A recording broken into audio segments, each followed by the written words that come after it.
ABP ਸਾਂਝਾ देख रहे सारे दर्शकों का तह दिल तो स्वागत है। साडी अज खुशकिस्मती है कि साडे नाल अज महान सिख दार्शनिक गुरमत नूं परनाई हुई मूर्त पंजाबी यूनीवर्सिटी पटियाला के former vice chancellor doctor Jaspal Singh ji मौजूद हैं। तो मेरे लिए उस तो भी खुशी की गल इसलिए है क्योंकि डॉक्टर साहब के मार्गदर्शन के पंजाबी यूनीवर्सिटी पटियाला पढ़दे हुए मैनू भी मास्टर डिग्री जर्नलिज्म के प्राप्त हुई। सो डॉक्टर साहब आप जी का बहुत बहुत स्वागत है जी एबीपी साझा ते। वाहिगुरू जी का खालसा वाहिगुरू जी की फतेह। ਜਦੋਂ ਅਸੀਂ ਗੁਰਬਾਣੀ ਪੜ੍ਹਦੇ ਹਾਂ ਤੇ ਸਾਨੂੰ ਪਤਾ ਲੱਗਦਾ ਹੈ ਕਿ ਇਸ ਸ੍ਰਿਸ਼ਟੀ ਦਾ ਸਿਰਜਕ ਪਰਮੇਸ਼ਵਰ ਅਕਾਲ ਪੁਰਖ ਹੈ ਤੇ ਇਹ ਸਾਰੀ ਕਾਇਨਾਤ ਅਣਗਿਣਤ ਖੰਡਾਂ ਬ੍ਰਹਿਮੰਡਾਂ ਦੇ ਵਿੱਚ ਫੈਲੀ ਹੋਈ ਹੈ ਤੇ ਇਸ ਫੈਲੀ ਹੋਈ ਕਾਇਨਾਤ ਦੇ ਵਿੱਚੋਂ ਮੁੜ ਇੱਕ ਨੂੰ ਲੱਭਣਾ ਹੀ ਧਰਮ ਦਾ ਅਸਲ ਮਾਰਗ ਹੈ, ਜਿਸ ਨੂੰ ਦਸਮ ਪਾਤਸ਼ਾਹ ਨੇ ਕਿਹਾ ਹੈ ਅਨੇਕ ਹੈ ਫਿਰ ਏਕ ਹੈ। ਪਰ ਜਦੋਂ ਅੱਜ ਆਲੇ ਦੁਆਲੇ ਝਾਤ ਮਾਰਦੇ ਹਾਂ ਧਰਮਾਂ ਸੰਪਰਦਾਵਾਂ ਮਜ਼ਹਬਾਂ ਦੇ ਵਿੱਚ खिचोताण का माहौल है, तनाव का वातावरण जिहड़ा वो वधदा जा रहा है। तो प्रोग्राम की शुरुआत भी डॉक्टर साहब तो इस सवाल के जवाब के नाल जिहड़ी वो असीं करनी चाहांगे जी। डॉक्टर साहब पहली गल जिहड़ी तुसीं कह रहे सी ਉਹ बहुत ਵੱਡੇ महत्व वाली है जी। मैं इसनूं इस तरह समझदा कि साहिब श्री गुरु ग्रंथ साहब जी दे सारे चिंतन का जिहड़ा मूल सिद्धांत है ना ਉਹ ਵਨਨੈਸ ਆਫ ਗॉड ਹੈ, ਰੱਬ ਦੀ ਇਕਤਾ ਹੈ। ਸਭ ਤੋਂ ਵੱਡਾ ਸਿਧਾਂਤ ਜਿਹੜਾ ਹੈ, ਜਿਹੜਾ ਗੁਰੂ ਸਾਹਿਬਾਨ ਨੇ ਸਾਨੂੰ ਦਿੱਤਾ ਹੈ, ਜਿਹੜਾ ਸਾਹਿਬ ਸ੍ਰੀ ਗੁਰੂ ਗ੍ਰੰਥ ਸਾਹਿਬ ਨੇ ਸਾਨੂੰ ਦਿੱਤਾ ਹੈ, ਉਹ ਰੱਬ ਦੀ ਇਕਤਾ ਦਾ ਹੈ। ਔਰ ਮੈਂ ਕਈ ਵਾਰ ਕਹਿਣਾ ਕਿ ਗੁਰੂ ਗ੍ਰੰਥ ਸਾਹਿਬ ਦਾ ਓਪਨਿੰਗ ਸਟੇਟਮੈਂਟ ਜਿਹੜਾ ਹੈ ਨਾ, ਮੂਲ ਮੰਤਰ ਜਿਹੜਾ ਹੈ, ਜਿੱਥੋਂ ਗੁਰੂ ਗ੍ਰੰਥ ਸਾਹਿਬ ਸ਼ੁਰੂ ਹੁੰਦਾ ਹੈ, ਏਕ ਓਂਕਾਰ ਸਤਨਾਮ ਕਰਤਾ ਪੁਰਖ ਨਿਰਭਉ ਨਿਰਵੈਰ अकाल मूर्त अजूनी सहभंग गुर प्रसाद, ये जिहड़ा मूल मंत्र है ये स्टेटमेंट है वननेस ऑफ गॉड दी। रब एक है उसकी स्टेटमेंट है। इत्थों गुरु ग्रंथ साहब दी इस मूल मंत्र तो गुरु ग्रंथ साहब दी शुरुआत हुंदी है। और एक लिहाज नाल जिस तरह तुसीं कह रहे सी मैं भी कह सकदा कि जो कुछ गुरु ग्रंथ साहब च है सारा उहदा पासार जिहड़ा है वो रब दी एकता उपर आधारित है।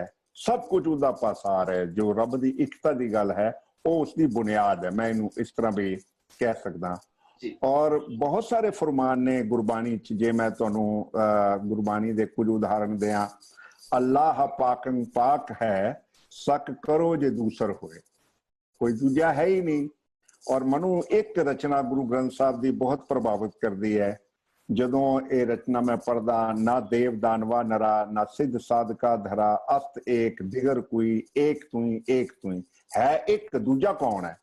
अस्त एक दिगर कोई एक तुई ना दादे दहिंद आदमी ना सप्त जेर जमीन, अस्त एक दिगर कोई एक तुई। बड़ी लंबी रचना है। एक जगह ते आके उहदे विच कहंदे ने परिंदे ना गिरा हजार दरखत आप आस कर देहंद सुई एक तुई। परिंदिਆਂ ਦੇ ਜੇਬ नहीं ਹੁੰਦੀ, परिंदिਆਂ ਦੇ ਜੇਬ ਵਿੱਚ ਪੈਸੇ नहीं ਹੁੰਦੇ, ਉਹ ਉੜਦੇ ਨੇ, ਪਰ ਉਸ परमात्मा ने ਉਹਨਾਂ ਵਾਸਤੇ ਦਰਖਤ ਬਣਾਏ ਨੇ, ਉਹਨਾਂ ਵਾਸਤੇ ਪਾਣੀ ਬਣਾਇਆ ਹੈ ਤੇ ਦੇਹੰਦ ਸੂਈ ਉਹੀ ਉਹਨਾਂ ਨੂੰ ਵੀ ਖਾਣ ਨੂੰ ਦੇ ਰਿਹਾ ਹੈ। ਹੋਰ ਕੋਈ ਹੈ ਹੀ ਨਹੀਂ, ਇੱਕ ਹੈ। ਮੈਨੂੰ ਲੱਗਦਾ ਹੈ ਕਿ ਬਈ ਜਿਹੜੀ ਗੱਲ ਤੁਸੀਂ ਜਿੱਥੋਂ ਸ਼ੁਰੂਆਤ ਆਪਾਂ ਕਰ ਰਹੇ ਹਾਂ ਕਿ ਜਿਹੜੀ ਰੱਬ ਦੀ ਇਕਤਾ ਦਾ ਵਨਨੈਸ ਆਫ ਗॉड ਦਾ ਸਿਧਾਂਤ ਹੈ। मैं एक ਤੁਹਾਨੂੰ ਗੱਲ ਹੋਰ ਦੱਸਾਂ कि अल्लामा इकबाल बहुत बड़ा शायर है और गुरु नानक पातशाह ते उसने एक नज़म लिखी सी जिहदा नाम नानक है।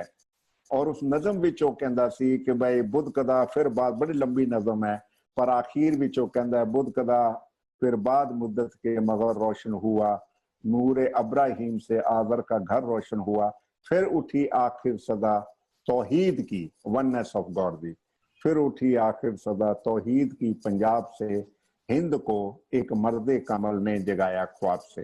ये हिंदुस्तान जिहड़ा ख्वाब च सुता पिया सी उसनूं रब दी एकता दे संदेश नाल गुरु नानक देव पातशाह ने जगा दिता सी। ते पहली गल जिहड़ी मैं जिस तरह तुसीं कह रहे सी मेरे मन च भी यही है कि सारा जिहड़ा साडा पासार है, जो कुछ साडे कोल है धार्मिक तौर ते, जो साडे गुरु ग्रंथ साहब विच सानूं सिखाया गया, उसकी बुनियाद रब दी एकता है। पर नाल ही दे एक फलसफा होर जुड़िया होया है, जिहड़ी गल तुसी इशारा कर रहे सी, मैं उहदे वाली गल करनी चाहुंदा कि जे रब एक है तां असीं लोकां नूं किद्दां वंड लिआंगे। ਲੋਕਾਂ ਨੂੰ ਕਿੱਦਾਂ ਡਿਵਾਈਡ ਕਰ ਦਿਆਂਗੇ? when God is one, how can you divide the people?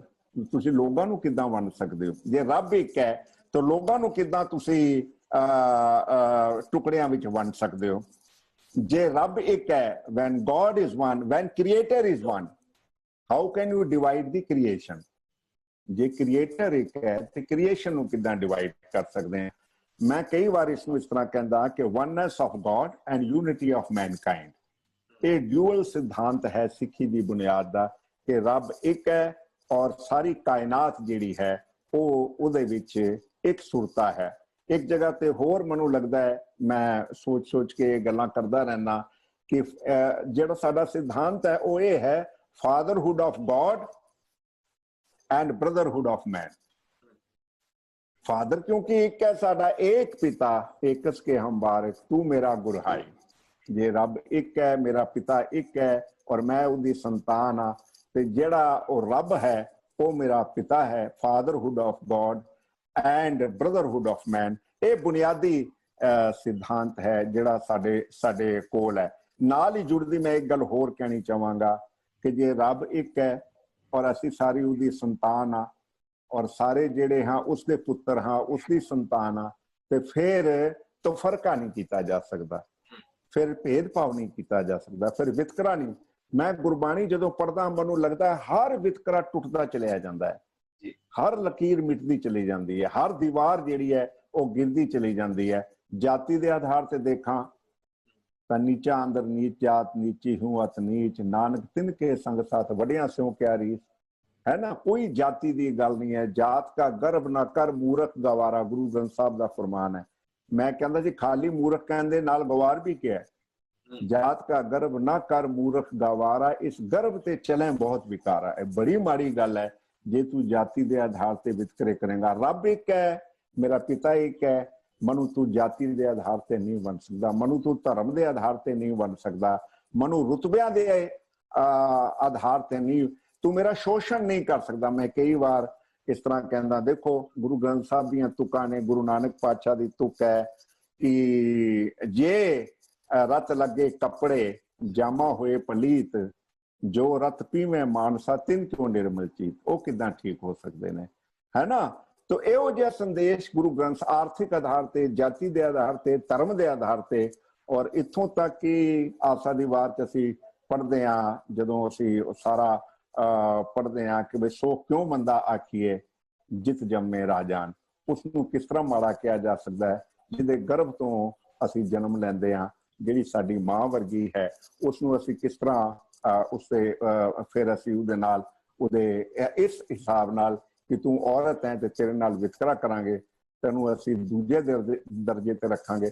Guru Granth साहब की बाणी, गुरु नानक का संदेश बिल्कुल वर्जित करता है सानू इन्हां वितकरियां तो मनु लगता है कि वननेस ऑफ गॉड तो लैके फिर उहदी क्रिएशन विच, उहदी जिहड़ी कायनात है, उसकी संतान जिहड़ी है उहदे विच, और फिर उसदे विच एकता की गल जिहड़ी है, मनु पहला सिद्धांत, सब तो वड्डा सिद्धांत जिहड़ा है ਉਹ ਇਹ ਲੱਗਦਾ ਹੈ ਗੁਰੂ ਗ੍ਰੰਥ ਸਾਹਿਬ ਵਿੱਚ। ਪਰ ਡਾਕਟਰ ਸਾਹਿਬ ਅਜੋਕੇ ਸਮੇਂ ਦੇ ਵਿੱਚ ਜਿਹੜਾ ਇਹ ਤਣਾਅ ਦਾ ਮਾਹੌਲ ਹੈ, ਇਹਦਾ ਕਾਰਨ ਤੁਹਾਡੇ ਮੁਤਾਬਕ ਕੀ ਹੈ? ਕਿਉਂ ਵਧਦਾ ਜਾ ਰਿਹਾ ਹੈ?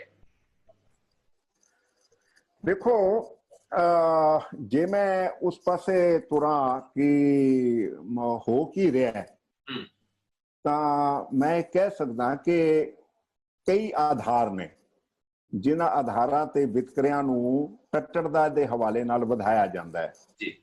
ਉਹਨਾਂ ਨੂੰ ਕੱਟੜਤਾ ਦੇ ਲੈਵਲ ਤੱਕ ਜਿਹੜਾ ਹੈ ਲਿਜਾ ਕੇ ਉਸ ਨੂੰ ਵਧਾਉਣ ਦੀ ਕੋਸ਼ਿਸ਼ ਕੀਤੀ ਜਾਂਦੀ ਹੈ। ਧਰਮ ਦੇ ਆਧਾਰ ਤੇ ਹੈ ਨੇ ਜ਼ਿਆਦਾ, ਧਰਮ ਤੇ ਆਧਾਰਿਤ ਵਿਤਕਰੇ ਜਿਹੜੇ ਨੇ ਉਹ ਪਾਏ ਜਾ ਰਹੇ ਨੇ, ਔਰ ਹਰ ਧਰਮ ਜਿਹੜਾ ਹੈ ਉਹ ਆਪਣੇ ਆਪ ਨੂੰ ਵੱਡਾ ਕਹਿਣ ਵਾਸਤੇ ਦੂਜੇ ਨੂੰ ਛੋਟਾ ਕਰ ਰਿਹਾ, ਔਰ ਇਸ ਤਰ੍ਹਾਂ ਦੀ ਸਥਿਤੀ ਵੀ ਬਣ ਗਈ ਹੈ। ਔਰ ਪਿਛਲੇ ਕੁਝ ਦਹਾਕਿਆਂ ਵਿੱਚ ਮੈਨੂੰ ਲੱਗਦਾ ਹੈ ਕਿ ਇਹੋ ਜਿਹੇ ਬਹੁਤ ਸਾਰੀਆਂ ਲਿਖਤਾਂ ਸਾਡੇ ਸਾਹਮਣੇ ਆਈਆਂ ਨੇ ਜਿਨ੍ਹਾਂ ਲਿਖਤਾਂ ਨੇ ਸਾਨੂੰ ਵਾਰਨ ਕੀਤਾ ਹੈ, ਔਰ ਲਿਖਤਾਂ ਇਹ ਕਹਿ ਰਹੀਆਂ ਨੇ ਕਿ ਹੁਣ ਜਿਹੜੀਆਂ ਲੜਾਈਆਂ ਹੋਣੀਆਂ ਨੇ, ਉਹ ਇਹ ਕਹਿੰਦੇ ਨੇ ਕਿ ਦੁਨੀਆ ਦਾ ਨੁਹਾਰ ਬਦਲ ਗਈ ਹੈ, ਦੁਨੀਆ ਬਹੁਤਰੀ ਹੋ ਗਈ ਹੈ। ਬਹੁਤਰੀ ਹੋਵੇ ਕੋਈ ਗੱਲ ਨਹੀਂ, ਪਰ ਇਹ ਜਿਹੜਾ ਬਹੁਤਰੀ ਹੋਣਾ ਹੈ ਇਹ ਕੁਝ ਹੋਰ ਮਤਲਬ ਰੱਖਦਾ ਹੈ।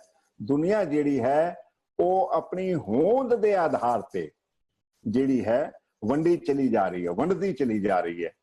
और जिहड़ी सभ्याचारक और मेरी कल्चरल और सिविलाइजेशनल होंद है वो अपनी एक आधार बनता पिया है।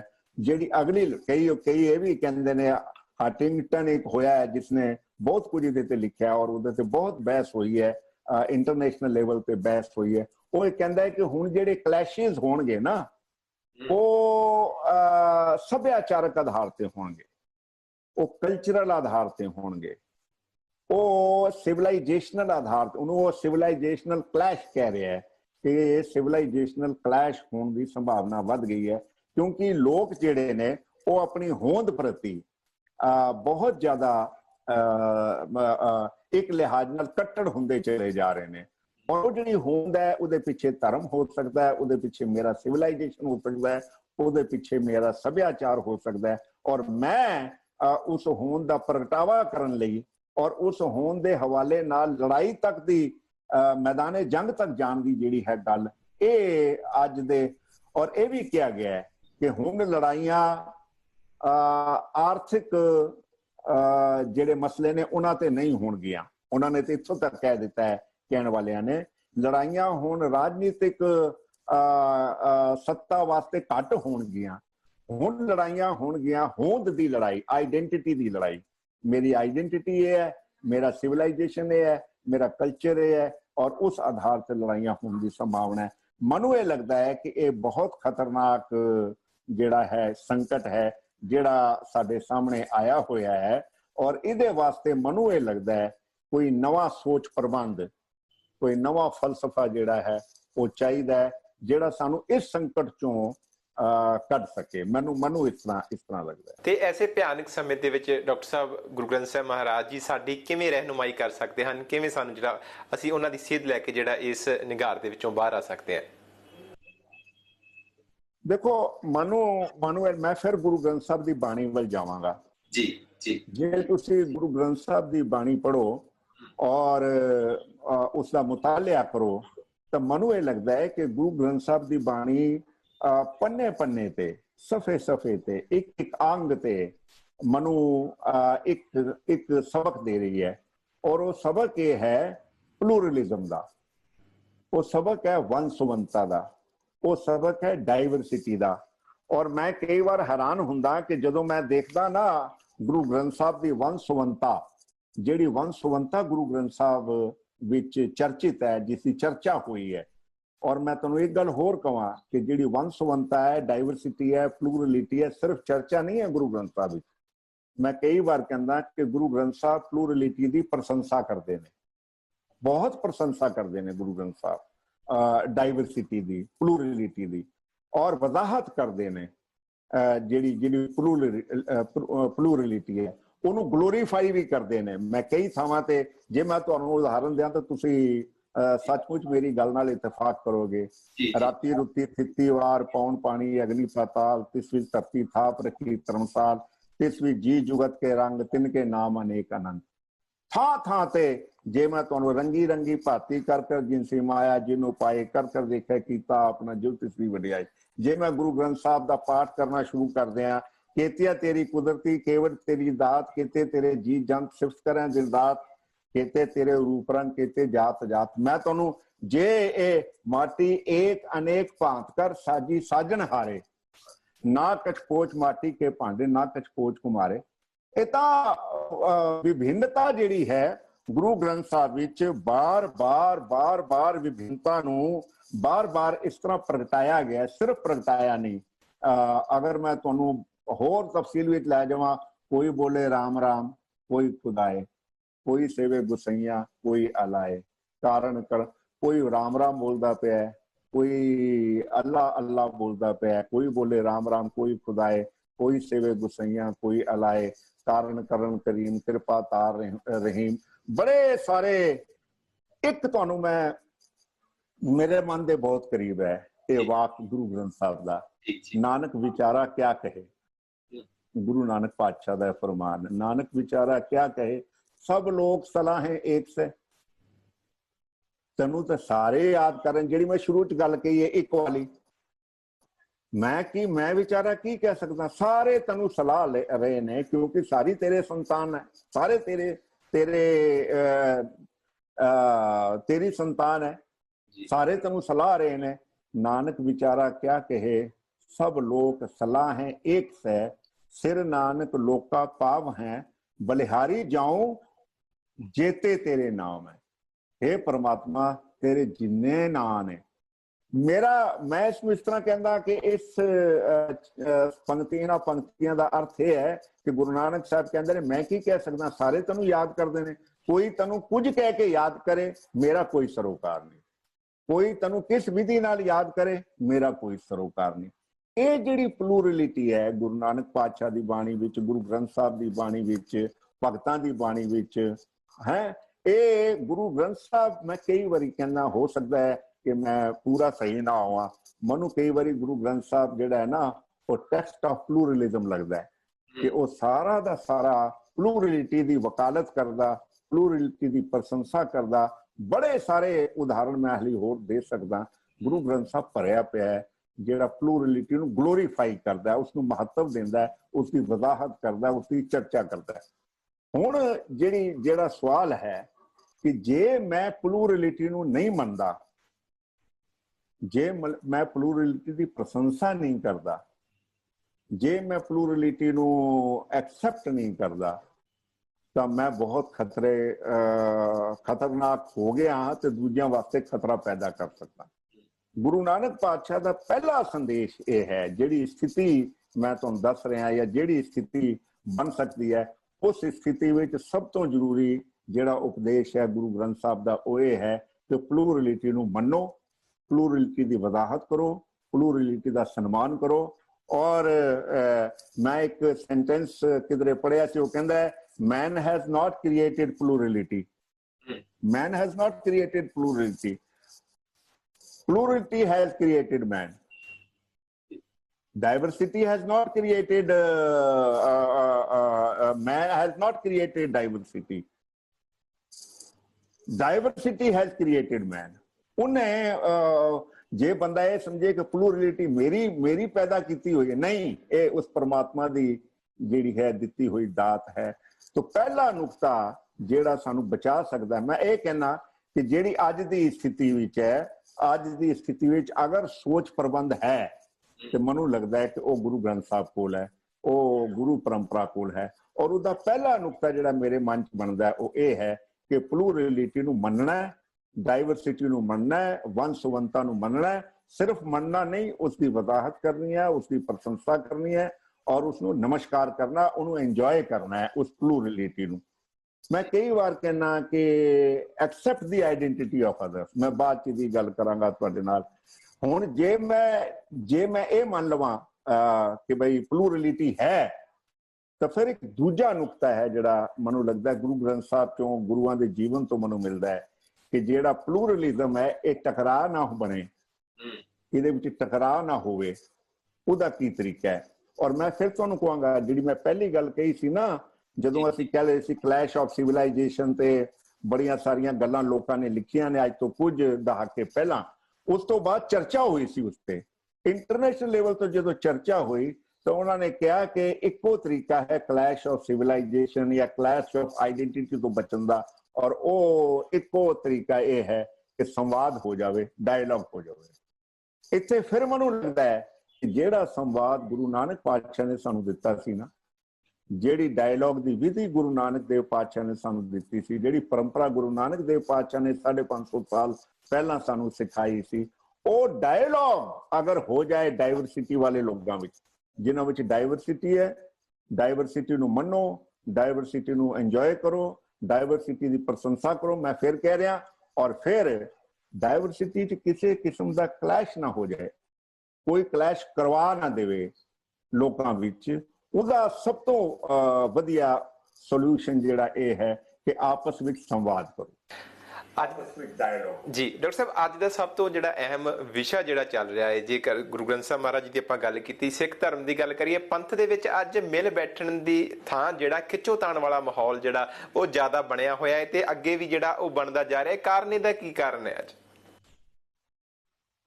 देखो ये तो फिर अपने आप की पड़चोल करने की लोड़ है ना सानू जी कि असी गुरु नानक दे सिख हाँ। गुरु नानक जिहड़े ने ਉਹ सानू दुनिया भर की जिहड़ी वंन सुवंता है ਉਹਨੂੰ ਐਪਰੀਸ਼ੀਏਟ ਕਰਨ ਦਾ ਸੰਦੇਸ਼ ਦਿੰਦੇ ਨੇ, ਉਹਨੂੰ ਗਲੋਰੀਫਾਈ ਕਰਨ ਦਾ ਸੰਦੇਸ਼ ਦਿੰਦੇ, ਉਹਨੂੰ ਮੰਨਣ ਦਾ। ਮੈਂ ਤੁਹਾਨੂੰ ਇੱਕ ਸੈਂਟੈਂਸ ਵਿੱਚ ਇੱਕ ਗੱਲ ਕਹਿਣੀ ਚਾਹੁੰਦਾ। ਮੈਂ ਮੰਨਦਾ ਕਿ ਸਾਰੀ ਜਿਹੜੀ ਗੁਰੂ ਨਾਨਕ ਔਰ ਗੁਰੂ ਗ੍ਰੰਥ ਸਾਹਿਬ ਦੀ ਬਾਣੀ ਦੀ ਜਿਹੜੀ ਸੰਥਿਆ ਹੈ ਉਹ ਇਹ ਹੈ, accept the identity of others, accept the identity of others. ਔਰ ਦੂਜਾ ਹੈ not only accept the identity of others balki appreciate the identity of others, respect the identity of others। खाली accept नहीं करना, respect करनी है। तू दूसरी परंपरा दा है, मैं तेनू सिर्फ मनदा नहीं आ, मनदा ते हां ही, पर नाल दे नाल मैं तेरी रिस्पेक्ट करदा, तेरी आइडेंटिटी दी रिस्पेक्ट करदा। ये सानू गुरु साहब ने सिखाया है, accept the identity of others then respect the identity of others। फिर मैनू लगता है जिवें इतिहास पढ़दा, खाली respecting of identity of others is not enough। protect the identity of others, protect the identity of others। मैं जिथे अपनी आइडेंटिटी वास्ते सुचेत हाँ, मैं दूसरे की आइडेंटिटी कायम रहे उहदे लई उहनूं प्रोटेक्ट करने वास्ते भी मैनू तैयार रहना चाहिए जे मैं गुरु दा सिख हाँ। और देखो गुरु तेग बहादुर पातशाह दा 400 साल असीं मनाउण जा रहे हैं प्रकाश दिवस। गुरु तेग बहादुर जनेऊ नहीं सन लांदे, तिलक नहीं सन लांदे, जनेऊ नहीं सन पांदे है, पर किसी ने तिलक और जनेऊ ते बुरी निगाह नाल देखा, उसनूं लाण दी कोशिश की और अपना जोर जुल्म किया, तो गुरु तेग बहादुर पातशाह ने अपनी शहादत दे के तिलक ते जनेऊ दी रक्षा की सी। ये है कि मेरी आइडेंटिटी दे चिन्ह नहीं है, किसी होर दी आइडेंटिटी दे चिन्ह ने। पर मनु ये लगता है कि जो मैं ये सोचदा कि मनु इन्ना फिराक दिल होना चाहिए, मनु इन्ना वड्डा होना चाहिए कि दूसरे की आइडेंटिटी की रिस्पेक्ट करा, उन्होंने प्रोटेक्ट करा, उसको एक्सेप्ट करा। तो मैं अपने विच ही जे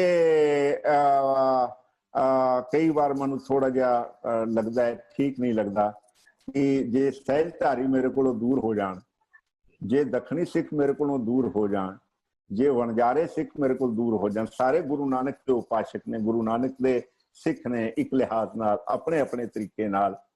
और वो साडी इंटरनल डाइवर्सिटी है जिहड़ी साडे विच है। जे असीं मिल बैठ के आपो विच जिहड़ी आपस विच साडी नेड़ता है उसनूं अगर असीं मेनटेन नहीं कर पावांगे तां असीं सचमुच अपनी परंपरा तो किते ना किते जुदा होंदे नजर आवांगे, किते ना किते टुटदे नजर आवांगे। मनु ये गल बिल्कुल ठीक लगी है कि असी अंदर भी झात मारीए कि असी किथे तक फिराक दिल हाँ, किथे तक असी उसे परंपरा दे पैरोकार हाँ जो सानू गुरु नानक पातशाह ने, गुरु ग्रंथ साहब पातशाह ने ਜਿਹੜੀ परंपरा सानू ਦਿੱਤੀ जी। तो डॉक्टर साहब एक आखिरी सवाल, मैं मीडिया नाल जुड़िया होया हाँ ते दुनिया के मीडिया की जिहड़ी समझ रखदा हाँ ते दुनिया के होरनां धर्मां कोल बहुत ताकतवर मीडिया है, तो उस दे पायां दे मुकाबले जे आपां सिख धर्म की गल करिए तो साडे कोल शायद इन्ना ताकतवर मीडिया नहीं है। पर जे उन्हां धर्मां दे जेकर मीडिया ग्रुपां की गल करिए, कदी भी अपने जिहड़े विवादित मसले ने वो चैनलों ते जां कदी भी उभार नहीं लैके आउंदे, पर साडे कोल ऐसे कई मसले हुंदे भी नहीं जिन्हां नूं असीं ऐसे उभार के पेश करते हैं, तो अपने ही जिहड़े मसले हुंदे ने वो विवाद का जिहड़ा कारण बन जाते हैं। देखो गल बड़ी सीधी हैगी है कि मीडिया एक खास किस्म का साधन है, मीडिया मंजिल नहीं है, मीडिया साधन है। ये तो मेरे ते है ना कि मैं मीडिया का उपयोग जिहड़ा है वो किस परपज वास्ते कर रहा। हुण ये मनु लगता है किते ना किते थोड़ी चिंता का विषय है कि जे मैनू इदां लगे कि भाई शायद मैं मीडिया का ठीक इस्तेमाल जिहड़ा करन तो किते ना किते अगे पिछे हो रहा। देखो किसे जमाने विच पंथ ने मोर्चा लाया सी, मनु याद है 80 विच मोर्चा लाया सी कि बाणी दा कीर्तन जिहड़ा है वो ऑल इंडिया रेडियो तो जारी किया जाए। तो उस वेले ऑल इंडिया रेडियो या दूरदर्शन जिहड़ा सी ਉਹ ਬਾਣੀ ਦਾ ਪ੍ਰਸਾਰਣ ਨਹੀਂ ਸੀ ਕਰ ਪਾ ਰਿਹਾ। ਸਮੇਂ ਦੀ ਗੱਲ ਹੁੰਦੀ ਹੈ ਜਾਂ ਜੋ ਵੀ ਜਾਂ ਲਿਮਿਟੇਸ਼ਨਸ ਹੁੰਦੀਆਂ ਨੇ। ਅੱਜ ਗੁਰੂ ਦੀ ਕਿਰਪਾ ਨਾਲ ਸਵੇਰੇ ਸ਼ਾਮ ਅਸੀਂ ਗੁਰਬਾਣੀ ਦਾ ਕੀਰਤਨ ਸੁਣ ਸਕਦੇ ਹਾਂ ਦਰਬਾਰ ਸਾਹਿਬ ਤੋਂ, ਹੋਰ ਇਤਿਹਾਸਕ ਸਥਾਨਾਂ ਤੋਂ, ਤਖਤ ਪਟਨਾ ਸਾਹਿਬ ਤੋਂ, ਤਖਤ ਹਜੂਰ ਸਾਹਿਬ ਤੋਂ, ਬੰਗਲਾ ਸਾਹਿਬ ਤੋਂ ਅਸੀਂ ਗੁਰਬਾਣੀ ਦਾ ਮਨੋਹਰ ਕੀਰਤਨ ਸੁਣ ਸਕਦੇ ਹਾਂ। ਮੀਡੀਆ ਬਹੁਤ ਤਾਕਤਵਰ ਹੈ, ਪਰ ਹੈ ਉਹ ਸਾਧਨ, ਤੇ ਜੇ ਮੈਂ ਉਸਦਾ ਸਹੀ ਉਪਯੋਗ ਕਰਕੇ ਸਿੱਖੀ ਦੀ ਗੱਲ ਔਰ ਸਿੱਖੀ ਦੀ ਵਿਸ਼ਾਲਤਾ ਦੀ ਗੱਲ, ਸਿੱਖੀ ਦਾ ਜਿਹੜਾ ਘੇਰਾ ਵੱਡਾ ਹੈ, ਮੈਂ ਤੁਹਾਨੂੰ ਕੀ ਦੱਸਾਂ, ਮੇਰੇ ਮਨ ਚ ਇੰਨੀਆਂ ਗੱਲਾਂ ਜਿਹੜੀਆਂ ਨੇ ਉਛਾਲੇ ਮਾਰਦੀਆਂ ਨੇ। ਮੇਰੇ ਵਰਗਾ, ਮੇਰੇ ਧਰਮ ਵਰਗਾ, ਮੇਰੇ ਗ੍ਰੰਥ ਵਰਗਾ ਘੇਰਾ ਹੈ। ਮੇਰੇ ਗੁਰੂ ਗ੍ਰੰਥ ਸਾਹਿਬ ਚ ਬਾਬਾ ਫਰੀਦ ਬੈਠੇ ਨੇ, ਮੇਰੇ ਗੁਰੂ ਗ੍ਰੰਥ ਸਾਹਿਬ ਚ ਰੋਹਿਦਾਸ ਜੀ ਬੈਠੇ ਨੇ, ਮੇਰੇ ਗੁਰੂ ਗ੍ਰੰਥ ਸਾਹਿਬ ਚ ਨਾਮਦੇਵ ਜੀ ਬੈਠੇ ਨੇ, ਮੇਰੇ ਗੁਰੂ ਗ੍ਰੰਥ ਸਾਹਿਬ ਵਿੱਚ ਜੈਦੇਵ ਜੀ ਬੈਠੇ ਹੋਏ ਨੇ, ਹੈ ਨਾ। ਇੰਨਾ ਵੱਡਾ ਮੇਰੇ ਗੁਰੂ ਗ੍ਰੰਥ ਸਾਹਿਬ ਜੀ ਦੀ ਬਾਣੀ ਦਾ ਘੇਰਾ ਹੈ। ਮੇਰੇ ਗੁਰੂ ਗ੍ਰੰਥ ਸਾਹਿਬ ਦੀ ਬਾਣੀ ਦੀਆਂ ਮੈਂ ਤੁਹਾਨੂੰ ਵੰਨਗੀਆਂ ਸੁਣਾਵਾਂ ਭਾਸ਼ਾਵਾਂ ਦੀਆਂ ਤੇ ਤੁਸੀਂ ਹੈਰਾਨ ਹੋ। ਯਕ ਅਰਦ ਗੁਫਤਮ ਪੇਸ਼ ਤੋਂ ਦਰਗੋਸ਼ ਕੁਨ ਕਰਤਾਰ, ਹੱਕਾ ਕਬੀਰ ਕਰੀਮ ਤੂੰ ਬਿਆਹ ਪਰਵਰਦਗਾਰ, ਦੁਨੀਆ ਮੁਕਾਮੇ ਫਾਨੀ। ਪਰਸ਼ੀਅਨ ਦੀ ਰਚਨਾ ਗੁਰੂ ਗ੍ਰੰਥ ਸਾਹਿਬ ਵਿੱਚ ਹੈ।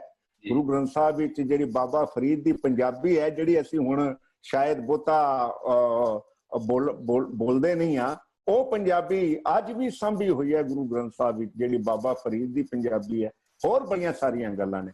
ਮੇਰੇ ਕੋਲ ਜਿਹੜੀ ਵਿਸ਼ਾਲਤਾ ਹੈ, ਮੈਂ ਤੁਹਾਨੂੰ ਸੱਚ ਦੱਸਾਂ, ਮੈਨੂੰ ਇੱਕੋ ਚਿੰਤਾ ਹੁੰਦੀ ਹੈ, ਜਿਹੜਾ ਮੇਰਾ ਦਾਇਰਾ ਬਹੁਤ ਵੱਡਾ ਹੈ, ਜਿਹੜਾ ਮੇਰਾ ਘੇਰਾ ਬਹੁਤ ਵੱਡਾ ਹੈ, ਮੇਰੇ ਬਾਬੇ ਨਾਨਕ ਦਾ, ਮੇਰੇ ਗੁਰੂ ਸਾਹਿਬਾਨ ਨੇ ਮੈਨੂੰ, ਗੁਰੂ ਗ੍ਰੰਥ ਸਾਹਿਬ ਨੇ ਜਿੰਨਾ ਵੱਡਾ ਕੀਤਾ ਹੈ, ਕਿਤੇ ਮੈਂ ਉਸ ਉਪਦੇਸ਼ ਤੇ ਪੂਰਾ ਨਾ ਉਤਰਦਿਆਂ ਹੋਇਆ ਕਿਤੇ ਆਪਣੇ ਆਪ ਨੂੰ ਛੋਟਾ ਨਾ ਕਰ ਲਵਾਂ। ਬਸ ਇਹ ਮੇਰੇ ਮਨ 'ਚ ਚਿੰਤਾ ਰਹਿੰਦੀ ਹੈ। ਤੇ ਮੈਨੂੰ ਲੱਗਦਾ ਪ੍ਰਮਾਤਮਾ ਕਿਰਪਾ ਕਰੇ, ਗੁਰੂ ਨਾਨਕ ਪਾਤਸ਼ਾਹ ਸਾਨੂੰ ਚੰਗੀ ਸੇਧ ਜਿਹੜੀ ਲੈਣ ਦੀ ਸਮਰੱਥਾ ਦੇਵੇ, ਅਸੀਂ ਬਾਣੀ ਤੋਂ, ਗੁਰੂ ਇਤਿਹਾਸ ਤੋਂ ਸੇਧ ਲੈ ਸਕੀਏ। ਬਹੁਤ ਬਹੁਤ ਸ਼ੁਕਰੀਆ ਡਾਕਟਰ ਜਸਪਾਲ ਸਿੰਘ ਜੀ, ਤੁਸੀਂ ਆਪਣਾ ਕੀਮਤੀ ਸਮਾਂ ਜਿਹੜਾ ਉਹ ਸਾਨੂੰ ਦਿੱਤਾ, ਤੇ ਆਸ ਕਰਦੇ ਹਾਂ ਕਿ ਅੱਗੇ ਤੋਂ ਵੀ ਤੁਸੀਂ ਰੁਝੇਵਿਆਂ ਭਰੀ ਜ਼ਿੰਦਗੀ ਦੇ ਵਿੱਚੋਂ ਸਾਨੂੰ ਜਿਹੜਾ ਸਮਾਂ ਕੱਢ ਕੇ ਨਿਵਾਜਦੇ ਰਹੋਗੇ। ਸੋ ਦਰਸ਼ਕੋ, ਅੱਜ ਇੱਕ ਅਹਿਮ ਵਿਸ਼ੇ ਤੇ ਅਸੀਂ ਗੱਲਬਾਤ ਕੀਤੀ। ਵਿਸ਼ਵ ਦੇ ਵਿੱਚ ਵੱਧ ਰਹੇ ਆਪਸੀ ਤਣਾਅ ਦੇ ਵਿੱਚ ਗੁਰਮਤਿ ਦੀ ਦ੍ਰਿਸ਼ਟੀ ਤੇ ਅਸੀਂ ਡਾਕਟਰ ਸਾਹਿਬ ਦੇ ਵਿਊਜ਼ ਲੈਣ ਦੀ ਜਿਹੜੀ ਉਹ ਕੋਸ਼ਿਸ਼ ਕੀਤੀ। ਆਸ ਕਰਦੇ ਹਾਂ ਕਿ ਇਹ ਪ੍ਰੋਗਰਾਮ ਸਾਰੇ ਦਰਸ਼ਕਾਂ ਨੂੰ ਬਹੁਤ ਪਸੰਦ ਆਇਆ ਹੋਵੇਗਾ। ਸੋ ਦੇਸ਼ ਦੁਨੀਆ ਦੀਆਂ ਵੱਡੀਆਂ ਖਬਰਾਂ ਲਈ ਤੁਸੀਂ ਇਸੇ ਤਰ੍ਹਾਂ ਜੁੜੇ ਰਹੋ ABP ਸਾਂਝਾ ਦੇ ਨਾਲ, ਤੇ ਮੈਨੂੰ ਪਰਮਜੀਤ ਸਿੰਘ ਨੂੰ ਦਿਓ ਇਜਾਜ਼ਤ। ਵਾਹਿਗੁਰੂ ਜੀ ਕਾ ਖਾਲਸਾ, ਵਾਹਿਗੁਰੂ ਜੀ ਕੀ ਫਤਿਹ।